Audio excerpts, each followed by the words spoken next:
plus tu dis que t'es un syndrome d'imposteur, plus t'es un narcissique en fait. Que tu te sens illégitime, logique en fait, t'es un youtubeur, tu es illégitime. Le fait de le répéter à foison montre qu'au final tu te sens pas si illégitime que ça.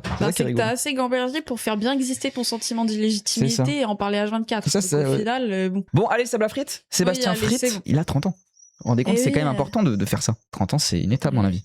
La crise de la trentaine, tout le monde en parle. Ouais. En juillet 2025, je retombe sur cette caméra. C'est avec elle que tout a commencé pour moi. Il est réputé Le Cinnamon impossible Challenge. de pouvoir avaler une cuillère de cannelle moulue sans la recracher. Et c'était avec cette caméra. Et depuis, je l'embarque un petit peu partout. Comme si quelque part, j'essayais de garder un maximum de traces. Jusqu'à aujourd'hui, j'ai toujours eu la philosophie de vivre au jour le jour. Ça, pareil, ça m'énerve, c'est trop facile de vivre au jour le jour quand t'es devenu riche à 16 ans. Non, mais la phrase, surtout random date hinge. Moi, je vis au jour le jour, moi. Ouais, non, mais oui, je trouve que déjà c'est trop gênant, mais que ce gars dise ça m'énerve parce qu'il y a tellement de thunes, genre. Ouais. Après, il a charbonné hein, pour ça. Donc, s'il pouvait respecter un peu. Oui, bah oui. Les cuillères de cannelle de merde dans la bouche. J'ai foncé dans le mur de la piscine. C'est un cavalier. Hein. Oh, wow. C'est dans Irène, quand il se filme en mode, c'est ta dernière gueule. Mais depuis un an, je sens qu'il y a des choses qui changent dans ma tête et qui me poussent à devoir regarder en arrière. That's where Trump comes from. Attends, il y a du texte. I started noticing that people around me in my generation in general tend to question themselves. Oh là là. En fait... Pourquoi t'écris en anglais, frère, déjà ? Déjà, mais que les gamberges qu'on avait à 13 ans, quoi. C'est ça. Bah ça, c'est le truc classique de mec hétéro qui te dit une dinguerie comme si c'était une dinguerie, alors que c'est un truc que t'as réalisé à 13 ans, quoi. Ça, c'est un truc qui me casse les couilles, c'est que moi, mes darons, je sais qu'il y a 4 moments dans ma vie où ils ont l'appareil photo, parce qu'il y a range la même tenue 4 fois, et après c'est tout. J'en sors une petite au hasard, allez, une petite pour vous, voilà.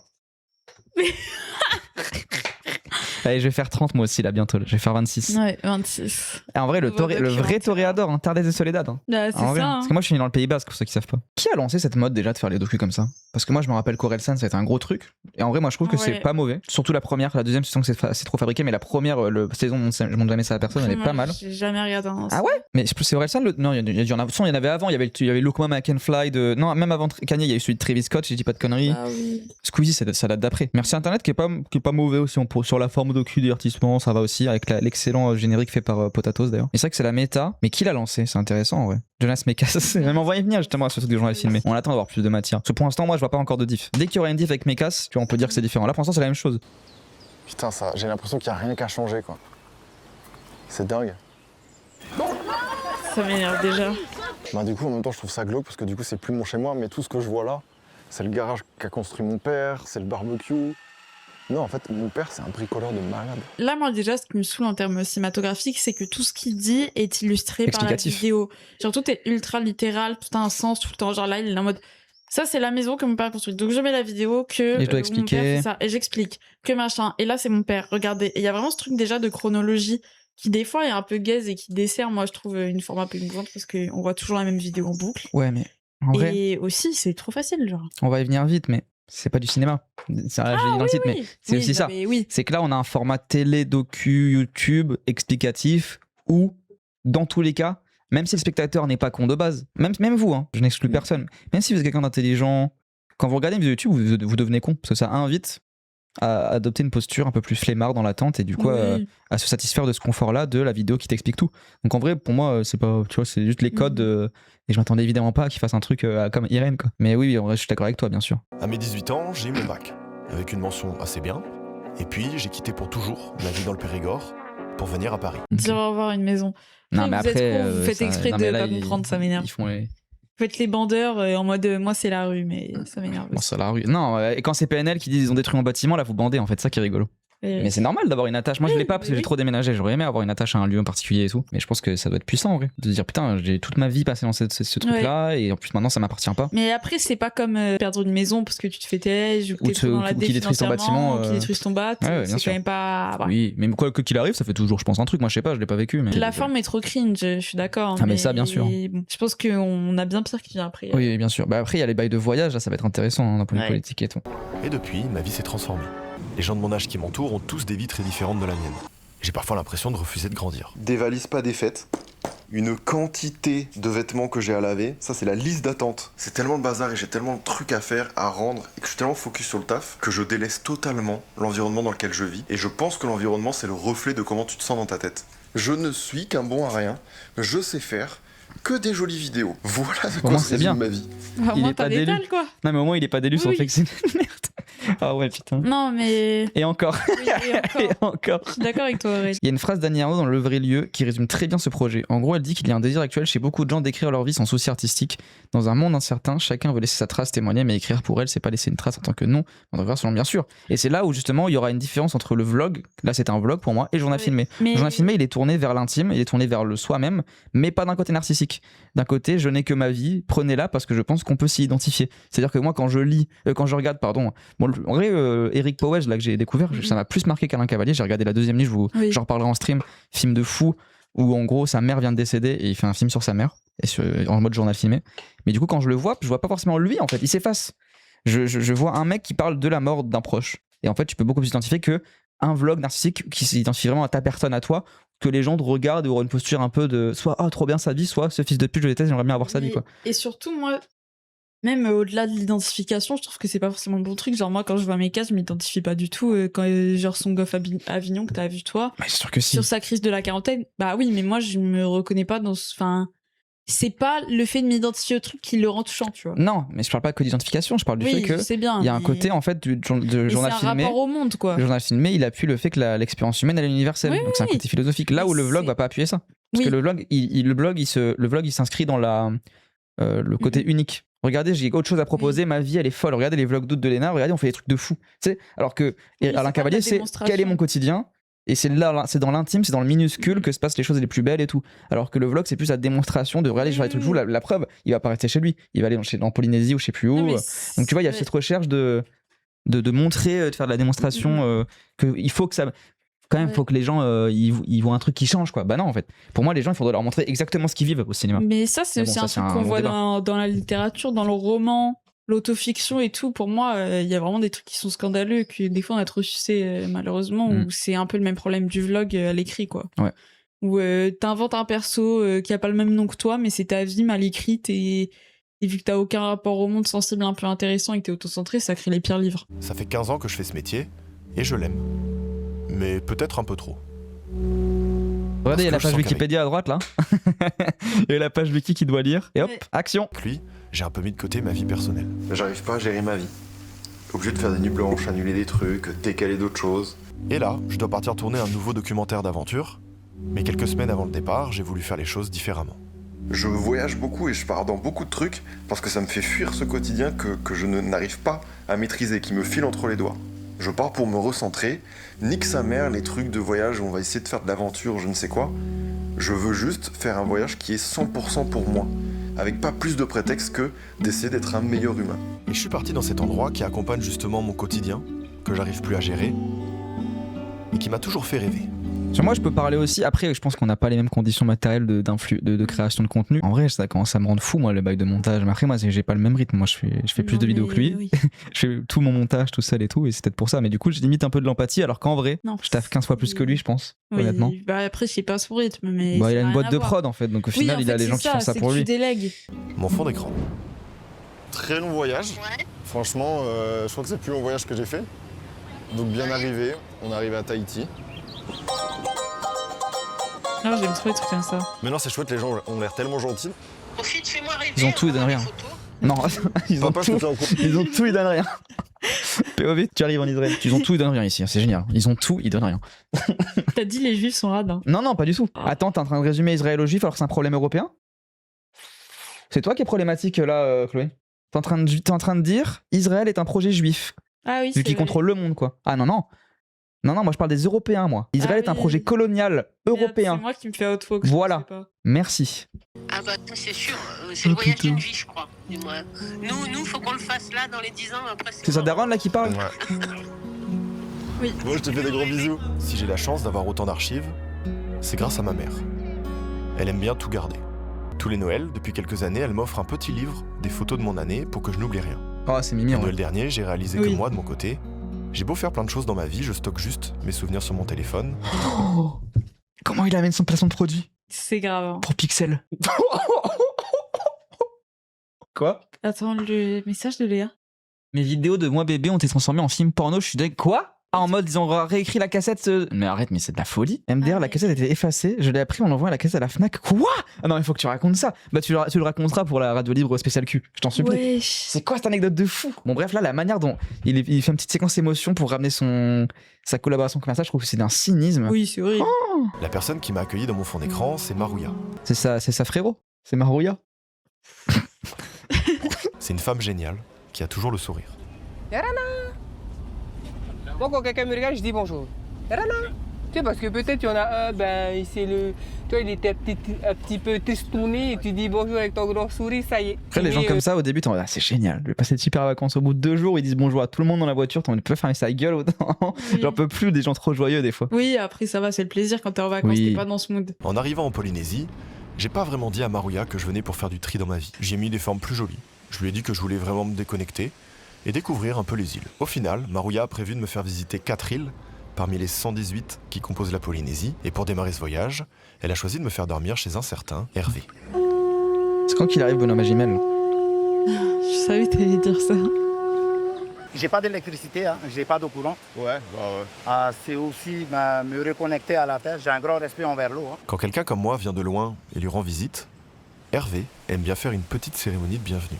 Petit ayahuasca en légende. Je te présente au dieu polynésien. Et il tient particulièrement à une chose, à ce que son invité plante une noix de coco pour laisser un souvenir à son Ah, jardin. c'est ça le drama Twitter? C'est génial, un symbole. Il a planté sa noix de coco? Ah ouais? C'est quoi? Bah, les gens sont en mode ouais, c'est un colon avec sa noix de coco. Quoi? Bah, je sais pas, j'ai pas vu le docu. Parce que moi, si jamais j'avais pas vu le docu et que j'aurais vu Seb Lafrite a planté son noix de coco en Polynésie, j'étais en mode wesh, il a fait du tourisme sexuel. Qu'est-ce qu'il fait ce fou? Qu'est-ce qu'il fait à planter son noix de coco partout lui? Ah oui. Il a oui, planté son noix de dit comme coco. Bon, Quoi? dit comme J'ai ça. pas suivi ce drama moi. Ouais, bah, en gros, les gens sont juste là en mode ouais, il voyage comme un gros colon avec sa noix de coco de merde. Voilà. Bah là, un mec lui a dit de faire un truc, il l'a fait, ça va, genre, faut pas arrêter d'être trop. Oui, Mo. Ça va. Bah, après, je sais pas. Hein. Peut-être que le problème c'est déjà d'aller là de base Oui, bon. et d'en faire un film. Oui. C'est un colon pour le truc qu'ils ont rien, dans toute manière on n'y est pas encore arrivé là. Enfin, Non, mais ça, ça transpire chaque plan, on est d'accord. Après, il est vrai aussi qu'ils ont rien qui donnent tout. Mais pourquoi? Parce que nous on a tout et on donne rien. T'as tellement raison. Voilà, je vous laisse gamberger là-dessus. Le côté de les essentialiser à des gens plus généreux que nous, des gens qui seraient supérieurement parce qu'on a une culpabilité occidentale, ça rend fou en fait. Oui, après, bien sûr, il est au centre de chaque plan. Oui, Ça, oui. on est bien Non, d'accord. mais ça, je suis d'accord avec vous. Hein. Et je suis même pas choqué en fait. Pour moi, c'est limite la forme standard YouTube. Ça aurait été plus étonnant qu'il y ait l'inverse quoi. Après, il y a plein de films au cinéma qui font ça aussi. Hein. C'est aussi ça. Ah, je suis bien C'est peut-être d'accord. plus un problème quand c'est les cinémas qui le font, ça. Notamment La loi du marché. C'est ça le référence. Après, il y a des docus autocentrés, même des films égocentriques qui sont intéressants. Moi, je Oui, trouve oui. Vincent Gaillot, c'est là où il est trop fort aussi. C'est que ça se sent que c'est un psychopathe qui te met tout le temps au centre du plan et tu vois, au centre de son projet dans The Brown Bunny, mais pour autant, c'est intéressant, tu vois. Non, mais oui, mais même. Et même le 66, c'est ça, mais c'est les films de Godard ont un sens, même si c'est pas que centré sur lui, il y a un côté où Oui, il apporte de si. ça. En fait, faut pas non plus être contre le narcissisme, l'égocentrisme, parce que quand c'est sur des personnes qui sont vraiment inspirées, créatives et géniales, ça donne un truc assez fou. Même Le dans problème, la c'est que là, c'est BD, Seb il y a Lafrite, grave ça, quoi. hein. Oui, bien sûr. Mais là, ce qui est trop gênant, c'est qu'il n'y a pas de proposition. C'est que c'est Seb qui n'a artistique. rien. Voilà. Et là, c'est juste, je vais faire ma thérapie de con, C'est je ça. suis un youtubeur. Agnès qui Varda, s'auberge. exactement. En fait, ça serait pas pareil si c'était pas Varda qui faisait ses films. Pardon. Ouais. Mais c'est là où, en fait, où on peut peut-être devenir des puristes et aussi devenir et dire en vrai, le problème aussi, c'est peut-être que YouTube a donné lieu à la célébrité de personnes médiocres. Bah oui, moi, C'est peut-être ça le au final, problème. aussi, mon avis. Et c'est que du coup, même tout le délire dev perso de merde, où c'est leur seule spiritualité qu'ils ont, bah, ça leur fait faire des bails comme ça. Et Mm. bien sûr qu'il y a un truc colonial, impérialiste de merde sur la façon dont ils met en scène, parce que, bah, sans surprise, c'est exactement la forme dev perso qu'on voit dans tous les bouquins, toutes les vidéos de cons, genre. sur Après, ça, faut quoi. pas se carter du problème. Je pense qu'on ferait tous ça hein, là-bas. Peut-être moins parce qu'on est Non. politisé à gauche, mais Moi, je pense je le qu'on fais aurait pas. un premier réflexe de faire ça. Ah non, mais bien sûr. Tu restes Mais- un bon Non, occidental mais en je fait suis partout où d'accord, tu vas. restes le blanc que t'es et tout. Mais là, je veux dire, c'est la mise en scène de ça qui relégitime ce truc. Et aussi le truc de ah, j'y vais pour me vider la tête pour faire du Non tri. mais ça c'est fou ça. En mode J'y vais eux, pour faire du tri. Oui, c'est d'aller à l'autre bout du monde pour le faire. Oui, Ouais. mais. au lieu de prendre tu de la pourrais drogue quoi. le faire de manière. Moi, je suis pas en mode c'est forcément inintéressant d'aller faire ce truc ailleurs. Mais d'accord, en plus, il y a un côté méprisant en fait. Ça sous-entend un truc comme quoi leur vie serait, au final, même s'il a beau dire ouais, ils sont beaucoup plus attachés à la nature, mais il y a un côté un peu de ah, quand même les petits gens, tu vois. C'est en mode ah, les peuples qui Bah font rien. oui. Tu vois. Genre moi je vais pouvoir mettre ma vie en pause pour eux parce qu'au final leur vie elle est plus calme que la mienne, elle est moins effrénée, quitte après à essayer de le relativiser pour moins paraître pour un enculé en disant de toute façon moi ça sert à rien, tout ce que je fais c'est futile, mais voilà, mais tout j'aime bien. Et syndrome de l'imposteur, on les connaît, hein, les youtubeurs sont les premiers. McFly est le premier à répéter à chaque vidéo qu'il a un syndrome de l'imposteur. Pour moi le truc, plus tu dis que t'as un syndrome de l'imposteur, plus t'es un narcissique en fait. Bah oui. Que tu te sens illégitime, logique en fait, t'es un youtubeur, tu fais de la merde, c'est normal, tu te sens illégitime, c'est tu es illégitime.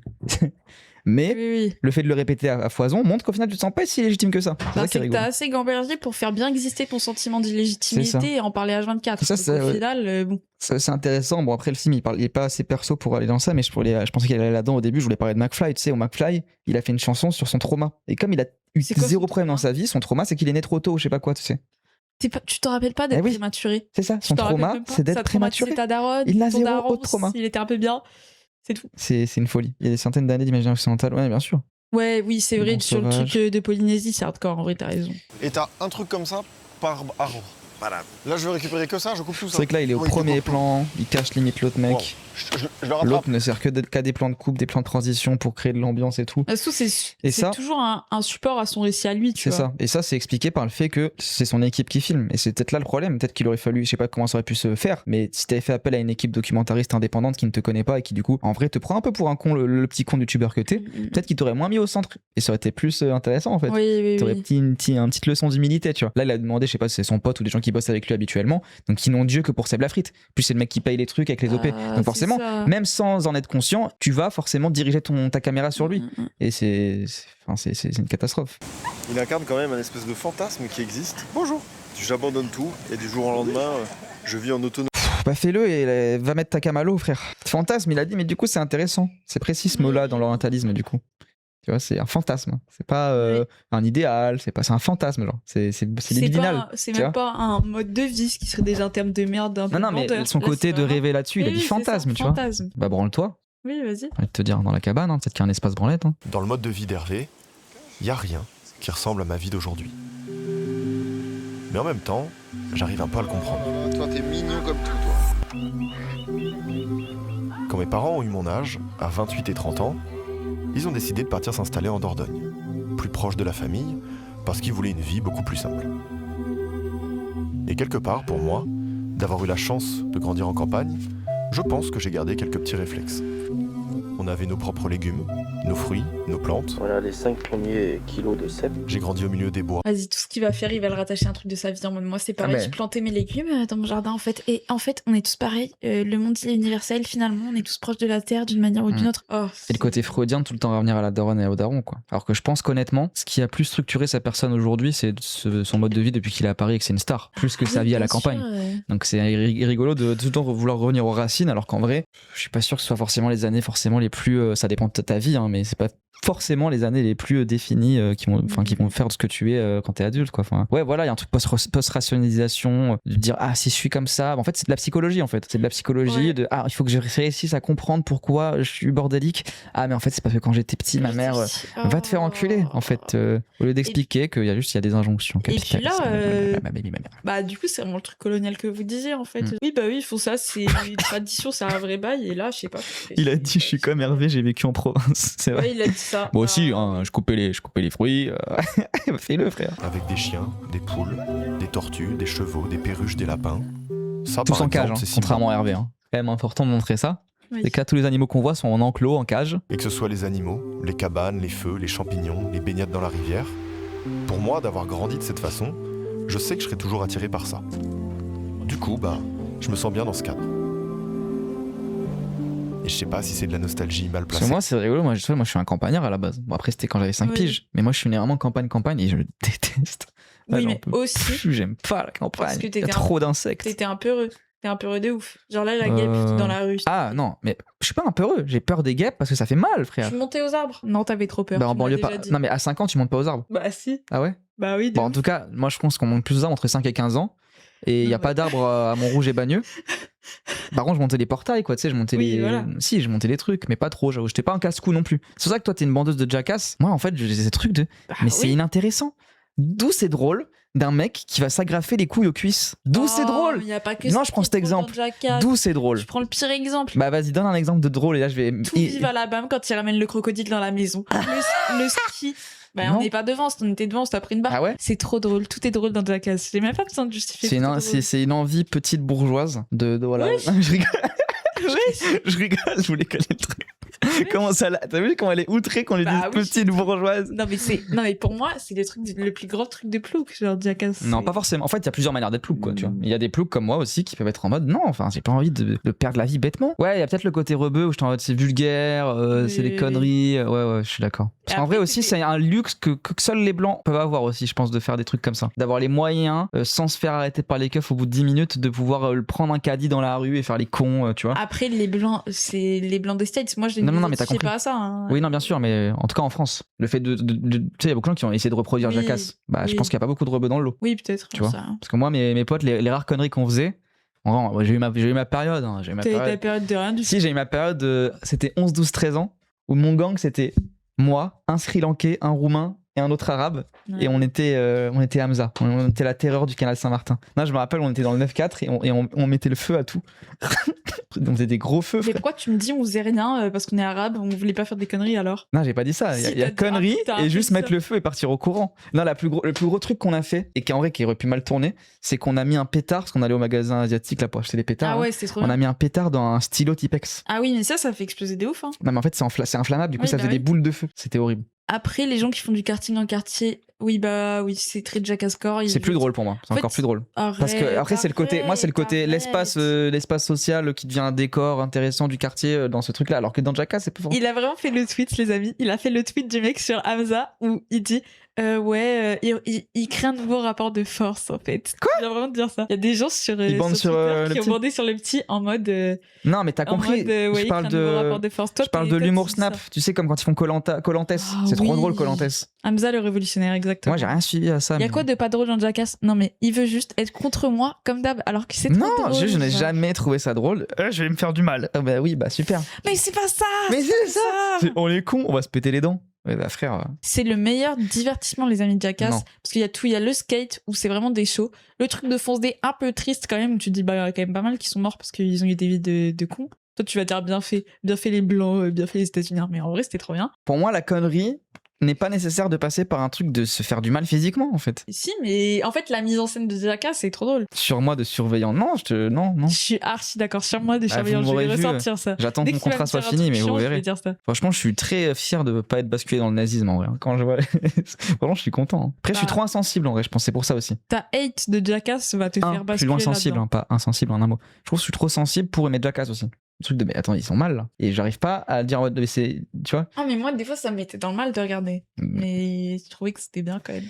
Et je sais pas si c'est de la nostalgie mal placée, mais ça faisait longtemps que j'avais pas coupé loin de ma vie, à Paris. Et ça qui est intéressant aussi, c'est la même chose que je reprochais à la saison 2 du docu d'Orelsan, c'est que leur vie à Paris, ils vont jamais la montrer. Peut-être que je me trompe, ça va arriver dans le docu, mais étonnamment, ils vont toujours montrer leur enfance où c'était un peu plus modeste, ou alors là, le fait où il est plus du tout dans sa vie, mais par contre, le fait qu'il a un quotidien de star de fou à Paris, qu'il était quand même en couple avec la situation, qui est quand même connu pour faire des trucs vraiment très huppés. Enfin, c'est quand même une nouvelle bourgeoisie qui se crée, même si ça reste une plouc pour moi. Il y a quand même un truc où ça va dans des trucs assez huppés, quoi, tu vois, de luxe et tout, de mode.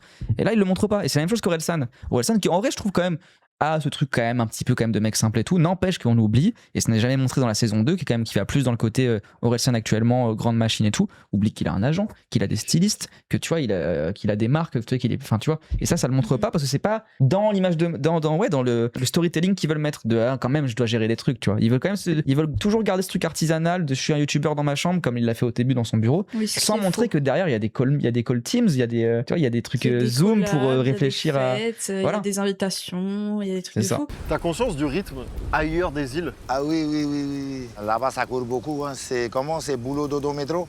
Ouais, presque. Moi, j'ai des amis qui ont tout. Mais quand ils viennent chez moi, ils me disent, au fait, tu es le plus heureux. On a tout, mais on n'est pas heureux. Mais là, on voit que t'as rien. Fatigue. Toi, t'es le mec le plus heureux du monde. Oui, je suis la personne le plus heureuse. T'es l'officiel? En fait, il y a un côté très condescendant, je trouve, dans ce plan-là. Tu vois, toi, t'es heureux, toi. Tu vois, je sais pas pourquoi il y a un côté il est heureux donc il est niais donc il est con un peu. Je sais pas, peut-être que c'est moi qui suis un connard de penser ça, mais la manière dont c'est monté avec ce discours-là, je trouve ça trop bizarre. Mais surtout dans les îles, en fait, faut pas oublier que il y a aussi des villes où, désolé, t'as du travail, tout le monde n'est pas à planter sa noix de coco, je sais pas où. Genre, c'est quand même des villes. Surtout le prix de l'eau, la couleur de l'eau qui coule du robinet. Bon, lui, du coup, il a pas l'eau courante donc il est pas dans ça, mais surtout. En fait, ça donne un truc paradisiaque. Voilà, c'est une île paradisiaque et les gens arrivent à vivre en autarcie. Non, il y a des gens qui sont obligés, du coup, comme tu dis, de s'intégrer à ce monde-là et avec toutes les entraves que le néocolonialisme français fait. Le prix de l'eau à Guyane, en Guadeloupe, alors qu'on a mis des milliards pour faire que la Seine soit baignable, et au final pas du tout d'ailleurs. Et ça a l'air misérable. Voilà, le prix des courses. En fait, jamais on dit ça. Et là, il le ramène au truc de tu sais qu'ailleurs dans le monde, les gens ils travaillent, ils sont pas dans les mêmes rythmes que toi. Et c'est là où je vais faire le bandeur. Et moi, je trouve qu'un mec qui est par contre trop fort, lui, sans que ce soit un contenu politique, mais a montré ça par un truc très simple, c'est du coup de dormir chez les gens. C'est Antoine de Maximi en vrai. Grave. J'irai dormir chez vous, Grave. Même si c'est pas le but. Parce que lui, c'est un mec qui juste il kiffe et je pense pas que ce soit un gauchiste et tout. Le fait qu'il s'invite chez des gens, qu'il leur parle. Ouais, ça vient d'où cette rumeur qui pue déjà? J'allais le dire, mais je sais plus d'où ça vient qui pue. Ça me fait trop rire. Il pue, non, lui? Mais ça vient d'où déjà qui pue? Ça me fait trop rire parce que j'ai eu l'image quand j'ai parlé qui puait. J'ai pas celle-là. Bon, bref, Antoine de Maximi, il y a ce truc un peu, les trucs en Algérie. En vrai, il faudrait que j'y réacte en vrai. Je sais qu'Ilias l'avait fait, mais j'aimerais bien les faire. Mais c'est vraiment des bonnes émissions. Moi, mon daron, il kiffe. Depuis que je suis gosse. C'est vraiment trop bien. Même si c'est pas le but. Et en plus, des fois, il se passe des folies, tu sais, quand il y a la fusillade. Mais il tombe sur. C'est un gaulerie en plus, tu vois, il a une personnalité, il est marrant, il est trop à l'aise et tout. C'est pas Seb Lafrite qui va proposer ça. Et il y a aussi un truc qui est précis, je trouve trop dommage, et qui est génial, c'est notamment Alain Cavalier, c'est qu'il se filme. Les rares fois où on voit Alain Cavalier dans un plan dans ses films, enfin j'ai pas vu tout, mais en tout cas dans les gens films, c'est dans un miroir, donc on voit la caméra, on voit qu'il filme lui. Et là, du coup, ce plan-là, vous imaginez le nombre de gens qu'il y a dans l'équipe pour permettre de pouvoir faire des plans comme ça. Et on voit jamais l'équipe de tournage. C'est dommage. Moi, je trouve que c'est bien dans les docus quand on voit l'équipe de tournage des fois filmée. Quand on voit combien il y a de gens, quand on voit le processus et tout. Là, c'est pour pouvoir faire un truc soi-disant authentique, artisanal et vendre ce truc-là, du coup, c'est totalement évincé pour montrer qu'en fait, non, c'est Seb tout seul qui part en voyage. Alors que c'est pas Seb tout seul qui part en voyage. C'est Seb et au moins 2 cadreurs, je pense qu'il y en a beaucoup plus, qui partent en voyage avec le preneur de son, avec blablabla, avec le monteur sur place, avec. Bref. Moi, je suis désolée, tu peux pas te prétendre faire un truc introspectif et tous tes plans, ils durent 4 secondes max aussi, tu vois. Oui, ça, on est bien d'accord. Moi, il y a de ça où je suis en mode oui, bon. Mais ça, c'est le côté YouTube, attention span, tu peux même pas te permettre, c'est horrible. Hein. Non, mais c'est pour ça, c'est que c'est pas du cinéma et j'attends pas ça, mais je suis en mode Mais ça valait le coup de mettre au hasard Balthazar dans ton top 4 si tu ne sais pas faire durer un plan. Oui. Le fait qu'il y ait Whiplash, Eternal Sunshine, Jurassic Park, je suis fou. Ça me rend fou. On va essayer d'aller voir les baleines. Je pense que c'est la chance d'une vie de croiser le regard d'une baleine.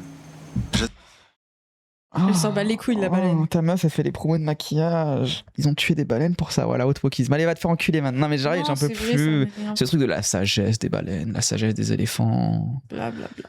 Oh, frère. Comment tu croises le regard d'une baleine? Il te fait un side eye comme ça, je pense. Ouais, tu dois la contourner. Tu fais le tour de sa tête. Que les animaux accepteront ma présence.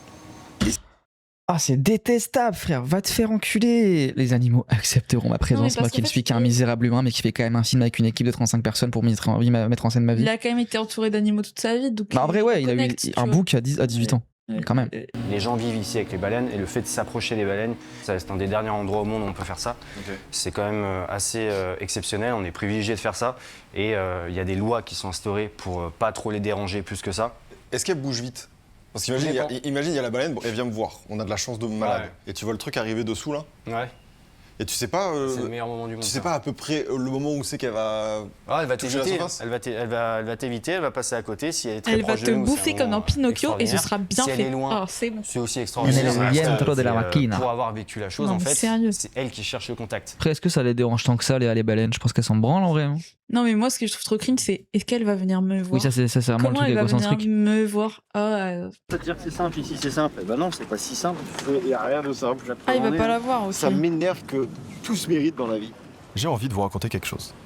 J'ai un gros défaut, c'est d'être très têtu. Après, moi, j'ai un côté très têtu aussi. Insupportable. Non, mais quand j'étais gosse, moi, j'ai l'anecdote parfaite pour ça. C'est que je jouais à mon jouet Spider-Man dans la cour de la maternelle.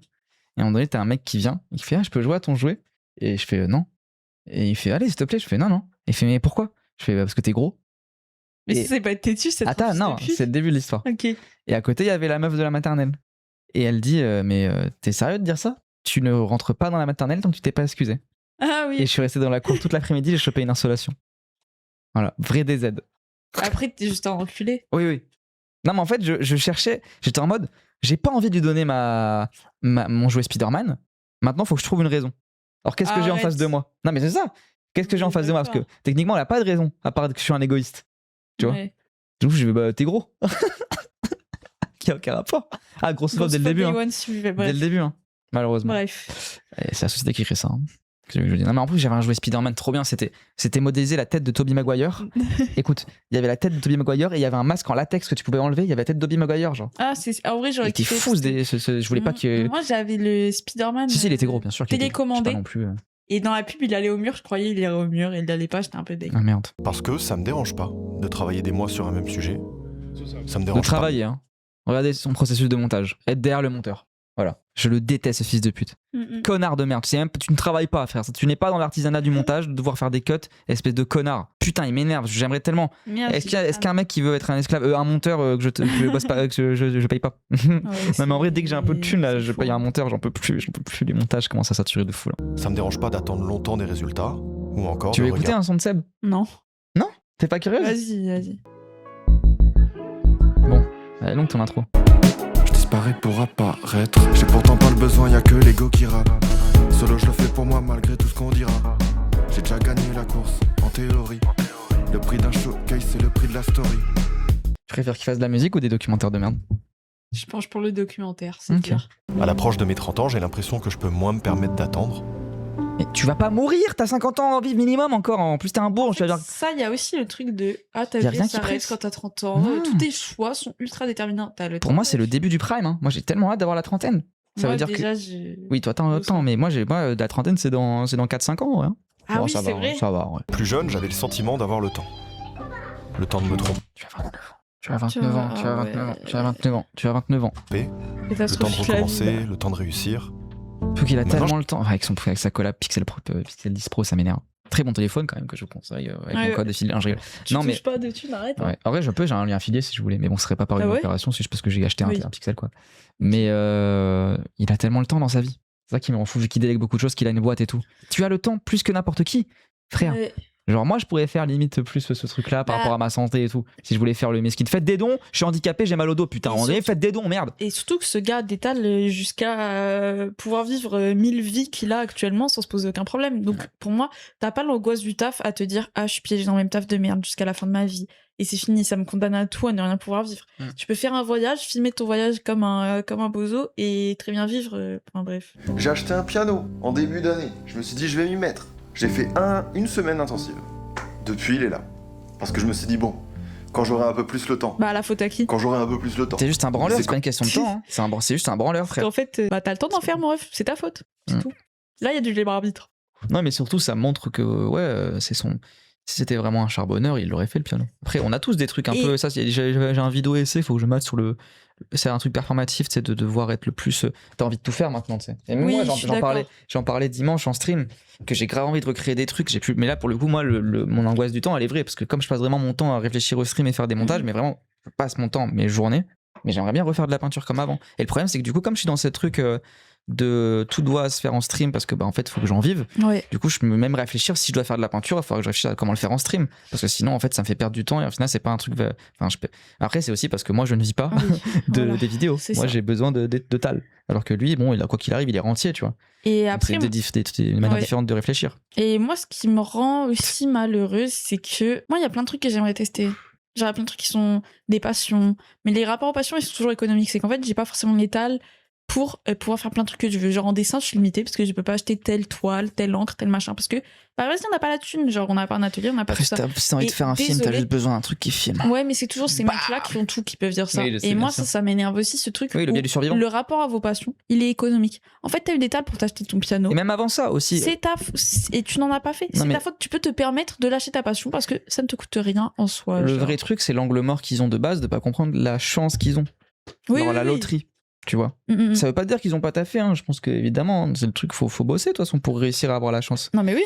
Mais voilà, le biais du survivant, en fait, tu n'es Donc c'est comme si un mec gagne à la loterie, te dit non mais t'inquiète, vas-y, achète mes 10 millions en tickets, tu vas forcément gagner. C'est le travail paye. En fait, on n'est pas si loin de trucs très libéraux de droite, de le travail paye, le mérite, blablabla.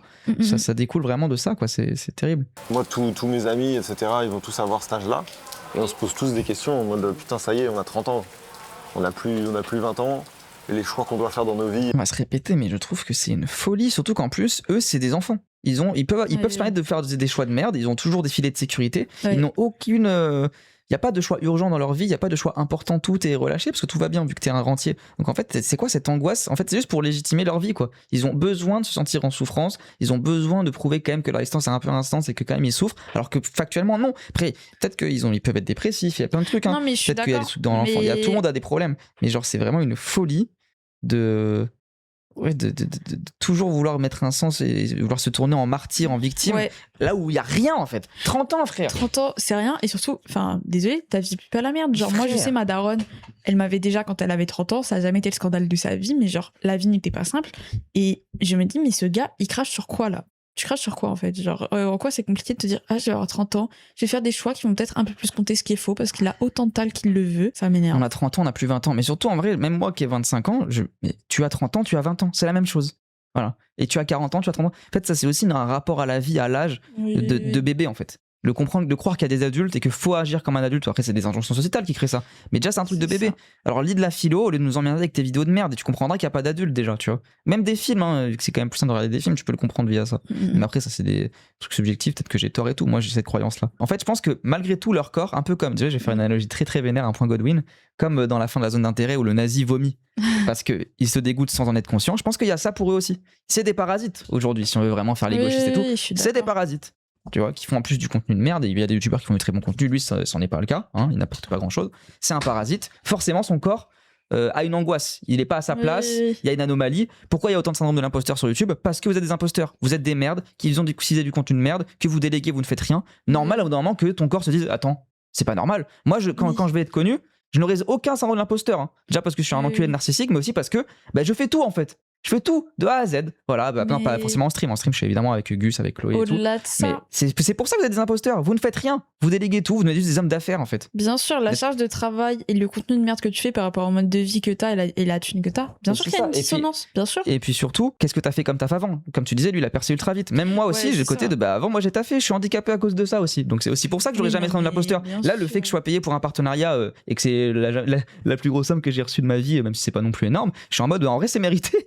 Genre même, je mériterais plus tout ce que le capital me doit en fait, d'avoir eu 300 € par mois en livraison pendant des années à galérer à me baiser le dos. Et ben en fait, mec, tant que je serais pas millionnaire, je pense que je serais encore le capital me devra encore des dettes en fait. Mais bref, ça c'est aussi parce qu'ils touchent des sommes, l'influence surtout à leur stade. C'est vraiment la manière de faire des thunes le plus simple possible et la manière du coup de perdre la valeur de l'argent. Je parle pas d'une manière droitarde, mais vraiment une manière de putain wesh, j'ai fait juste ce pardon. Même moi le fait d'avoir fait Tank, je me dis putain wesh. En vrai, de gagner autant pour juste avoir fait ça, alors qu'en vrai, ça reste du taf, et en vrai, je pense que ça leur a bien servi. Bien sûr, mais je suis en mode, c'est illogique. Mais heureusement que je suis un gauchiste, voilà, tu vois. Oui. Mais eux, c'est 100 fois ça, en fait. C'est ça qui est rigolo. Et pour autant, ils ont pas cette angoisse-là, ils vont la mettre sous le tapis, et derrière, ça va ressurgir par des trucs psychanalytiques bizarres de non, j'ai 30 ans et tout.